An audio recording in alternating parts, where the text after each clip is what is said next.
dans la presse avec Hélène Frade. Bonjour Hélène. Bonjour Damien.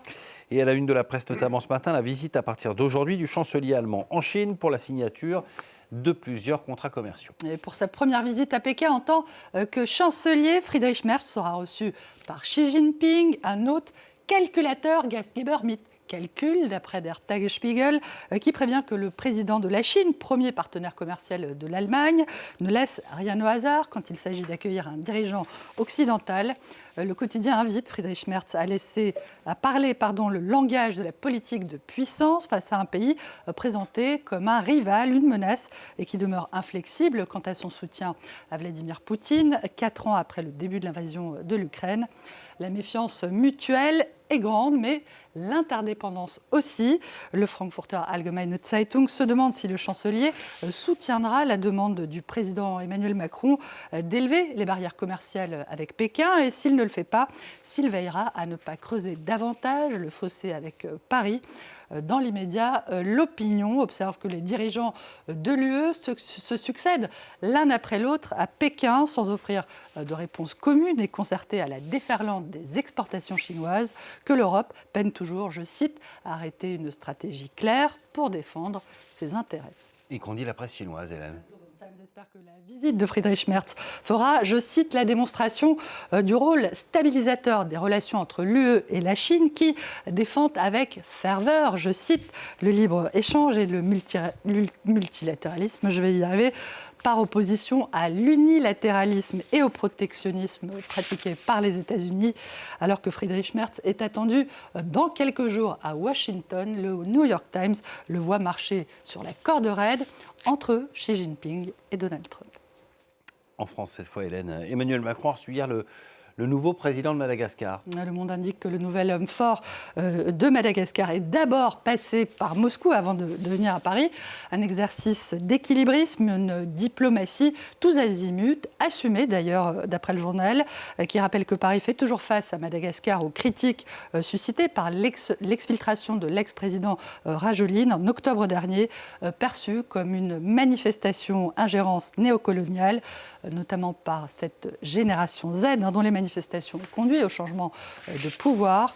Le malheur des uns faisant le bonheur des autres et l'ennemi de l'ami étant un ami, Antananarive est entré dans une nouvelle ère politique dont le rythme a été dicté par la génération Z et soucieuse de diversifier ses partenaires, n'a trouvé aucun mal à prendre son déjeuner à Moscou et son dessert à Paris, cette table historique, ironise Wakatsera, qui est un site d'info burkinabé.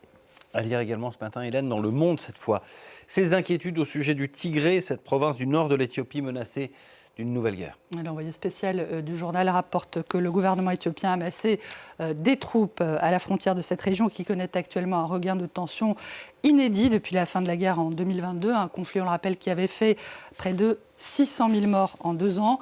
Dans les camps déplacés de la région vivent encore près de 750 000 personnes d'après l'ONU. Le retour de la guerre est inconcevable tant les conditions de vie sont déjà difficiles.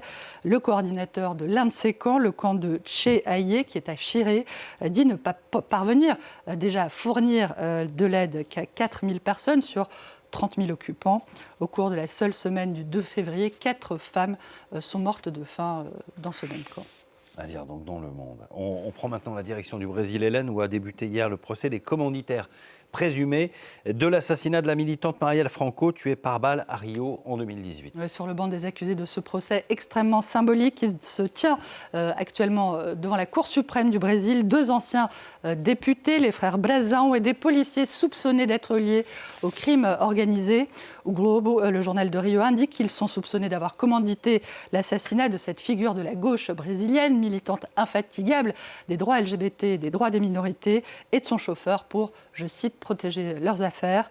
La mort de Marielle Franco avait un double objectif, éliminer l'opposition politique qu'elle incarnait et dissuader les autres membres de l'opposition de suivre son exemple, a déclaré le juge Alexandre de Moraes, le même qui avait assigné à résidence l'ex-président Jair Bolsonaro. notre douleur et celle de tout le Brésil. Dans une tribune publiée par Folha de São Paulo, les proches de Marielle Franco expriment leur espoir que justice lui soit enfin rendue 8 ans après sa mort. Selon eux, ce procès n'a pu se tenir que grâce à une immense mobilisation nationale et internationale et que c'est cette force qui a permis de maintenir son souvenir pendant près d'une décennie. Un mot, Hélène, pour terminer, d'une bataille de boules de neige qui tourne à l'avalanche politique à New York. Le Washington Post raconte que ça avait commencé par une bataille de neige effectivement plutôt joyeuse à New York lundi, et que cette bataille de neige s'est transformée en tempête politique après que des habitants ont commencé à bombarder des policiers de neige et de glace. Selon le département de police de New York, 4 agents ont dû être hospitalisés. D'après le Washington Post, des responsables de la police avec laquelle Mamdani a des relations plutôt tendues appellent le maire démocrate de New York à condamner cet incident. Des adversaires politiques l'accusent d'avoir instauré à New York, je cite, un climat propice au manque de respect envers les forces de l'ordre. S'agit-il là du début de la revanche, pour ne pas dire de la vengeance des adversaires de Mamdani? Le New York Times, en tout cas, raconte que nombre de personnalités influentes et fortunées de New York, tout comme l'establishment démocrate, se retrouvent, du fait de sa victoire, dans un endroit inhabituel pour eux, le désert, et qu'ils ont d'ailleurs déjà commencé à élaborer une longue, quoique compliquée, remontée pour reconquérir le pouvoir. La vengeance, dit-on, est un plat qui se mange froid, surtout en ce moment à New York. Merci beaucoup, Hélène. Vous